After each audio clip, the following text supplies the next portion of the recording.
धार्मिक शास्त्रों के अनुसार भाद्रपद शुक्ल तृतीया को मनाए जाने वाले हरतालिका तीज व्रत हिंदू धर्म के कठिन व्रतों में से एक माना जाता है। इस व्रत में सुहागिनें तथा कुंवारी कन्याएं पूरे श्रद्धा पूर्वक व्रत रखकर इस पर्व को उत्साह पूर्वक मनाती हैं। यह दिन शिव पार्वती के पूजन के साथ ही श्री गणेश के पूजन के लिए भी खास माना जाता है। हरतालिका तीज की यह व्रत कथा अखंड सुहाग का वरदान देने वाली मानी जाती है।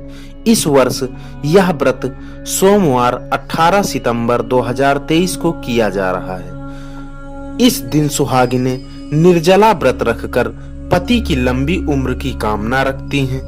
यह व्रत निराहार और निर्जला रहकर किया जाता है। हरतालिका तीज पर्व की मान्यता के अनुसार इस व्रत में सुहागिनें सुबह से लेकर अगले दिन सुबह सूर्योदय तक जल ग्रहण तक नहीं करती, यानी 24 घंटे तक बिना अन्न जल के सुहागिन महिलाएं हरतालिका तीज का व्रत रखती हैं।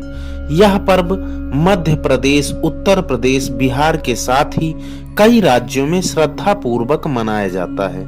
आइए जानते हैं हरतालिका तीज की पौराणिक कथा के बारे में। आपसे निवेदन है, चैनल पर अगर नए हैं तो कृपया सब्सक्राइब जरूर करें, साथ ही वीडियो को लाइक करें। दोस्तों, हरतालिका तीज की यह पौराणिक कथा शिव जी ने ही मां पार्वती को सुनाई थी।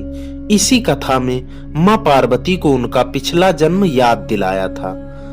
हे गौरा, पिछले जन्म में तुमने मुझे पाने के लिए बहुत छोटी उम्र में कठोर तप और घोर तपस्या की थी। तुमने ना तो कुछ खाया और ना ही पिया, बस हवा और सूखे पत्ते चबाए।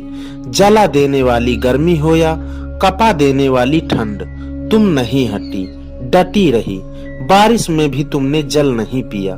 तुम्हें इस हालत में देखकर तुम्हारे पिता दुखी थे। उनको दुखी देखकर नारद मुनि आए और कहा कि मैं भगवान विष्णु के भेजने पर यहाँ आया हूँ। वह आप कन्या से विवाह करना चाहते हैं। इस बारे में मैं आपकी राय जानना चाहता हूँ।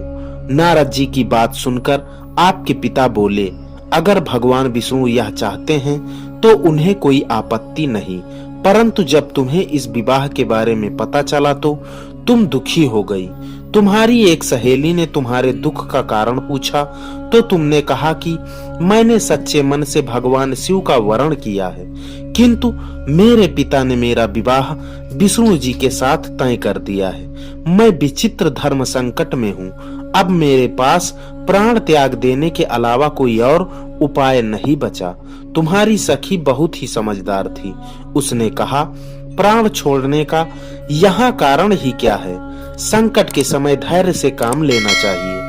भारतीय नारी के जीवन की सार्थकता इसी में है कि जिसे मन से पति के रूप में वरण कर लिया, जीवन पर्यंत उसी से निर्वाह करें। मैं तुम्हें घनघोर वन में ले चलती हूँ, जो साधना स्थल भी है और जहाँ तुम्हारे पिता तुम्हें खोज भी नहीं पाएंगे। मुझे पूर्ण विश्वास है कि ईश्वर अवश्य ही तुम्हारी सहायता करेंगे। तुमने ऐसा ही किया। तुम्हारे पिता तुम्हें घर में ना पाकर बड़े चिंतित और दुखी हुए। इधर तुम्हारी खोज होती रही, उधर तुम अपनी सहेली के साथ नदी के तट पर एक गुफा में मेरी आराधना में लीन रहने लगी। तुमने रेत के शिवलिंग का निर्माण किया। तुम्हारी इस कठोर तपस्या के प्रभाव से मेरा आसन हिल उठा। मैं शीघ्र ही तुम्हारे पास पहुंचा और तुमसे वर मांगने को कहा। तब अपनी तपस्या के फलीभूत तुम्हें मुझे अपने समक्ष पाकर तुमने कहा, मैं आपको सच्चे मन से पति के रूप में वरण कर चुकी हूँ। यदि आप सचमुच मेरी तपस्या से प्रसन्न होकर यहाँ पधारे हैं तो मुझे अपनी अर्धांगिनी के रूप में स्वीकार कर लीजिए। तब तथास्तु कहकर मैं कैलाश पर्वत लौट गया। उसी समय गिरिराज अपने बंधु बांधवों के साथ तुम्हें खोजते हुए वहां पहुंचे। तुमने सारा वृत्तांत बताया और कहा कि मैं घर तभी जाऊंगी अगर महादेव से मेरा विवाह आप करवाएंगे।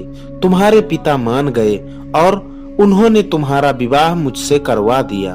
इस व्रत का महत्व यह है कि मैं इस व्रत को पूर्ण निष्ठा से करने वाली प्रत्येक स्त्री को मनवांछित फल देता हूँ। इस पूरे प्रकरण में तुम्हारी सखी ने तुम्हारा हरण किया था, इसलिए इस व्रत का नाम हरतालिका व्रत हो गया। इस व्रत से जुड़ी एक मान्यता यह है कि इस व्रत को करने वाली महिलाएं माता पार्वती के समान ही सुखपूर्वक पति रमण करके शिवलोक जाती हैं। दोस्तों, आशा करता हूँ कथा आपको पसंद जरूर आई होगी।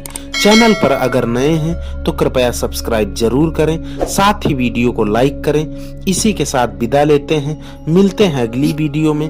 तब तक के लिए नमस्कार। जय श्री कृष्ण।